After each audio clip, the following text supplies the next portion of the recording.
Telangana PCC के सदर महेश कुमार गौड़ ने कहा कि मूसा नदी के अतराफ पाए जाने वाले मकानात ही नहीं बल्कि एक झोपड़ी भी वहां से नहीं हटाई गई। गैर ज़रूरी तौर पर बीआरएस के कायदीन और सोशल मीडिया टीम मकानात मुनहदिम कर दिए जाने का आवाम में खौफ पैदा कर रहे हैं। उन्होंने बीआरएस कायदीन को इंतबाह दिया कि हुकूमत के खिलाफ गलत तशहीर और जहर उगलने वालों के खिलाफ सख्त कार्रवाई की जाएगी।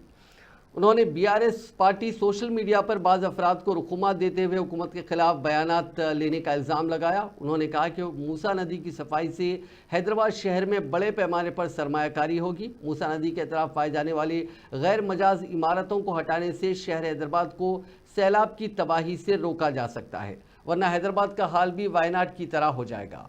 कांग्रेस सरकार के मुख्यमंत्री रेवंत रेड्डी जो लिए है वो हाइड्रा हो या मूसी का प्रक्षालन हो, ये पब्लिक की हित में हो रहे सो काम है।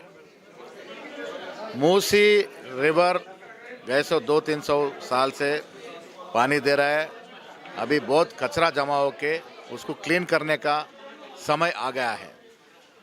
मूसी रिवर साफ सफाई करने में किसी गरीब का अगर नुकसान होता है तो सरकार उनके साथ है। हरीश राव केटीआर के बातों में मत आइए, वो फेक वीडियोस लगा के सोशल मीडिया में वायरल कर रहे हैं। एक गलत न्यूज़ हवा फैला के पब्लिक को गुमराह कर रहे हैं, इसको नहीं माननी है आप।